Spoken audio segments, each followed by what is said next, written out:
அன்பு சபையே, அன்பு ஜனமே, இந்த வசனம் சொல்லும் போது ஒரு காரியத்தை சொல்றேன்.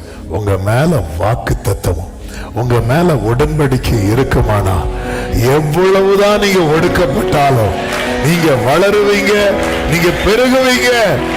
ஆமென் சொல்லுங்க பார்க்கலாம். எவ்வளவு ஒடுக்கினார்களோ அவ்வளவு பெருகினார்கள்.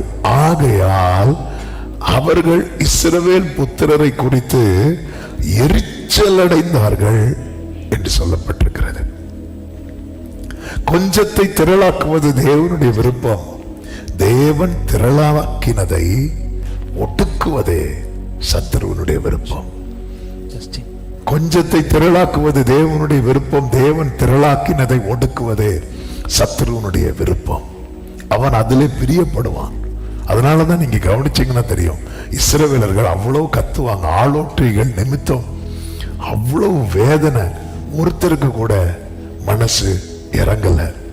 மோசேங்கிற ஒரு குழந்தை அழுததை பார்த்து பார்வோன் குமாரத்திக்கு மட்டும் மனசு இறங்கிச்சு. அது கர்த்தர் அப்படிப்பட்ட ஒரு சிச்சுவேஷனை உருவாக்குனதுனால இத்தனை 1000 லட்சம் ஜனங்கள் அழுறாங்க. அதுக்கு மேல இருக்கிற ஒருத்தருக்கு கூட கொஞ்சம் கூட இறக்கமோ மனசே இறங்கல. அவ எந்த அளவுக்கு சத்துருவானவன் அவருடைய ஜனங்கள் ஒடுக்கப்படுவதை பார்த்து ரசித்து கொண்டிருந்தான் என்று நமக்கு தெரியும். இது அன்றும் அப்படிதான், இன்றும் அப்படிதான்.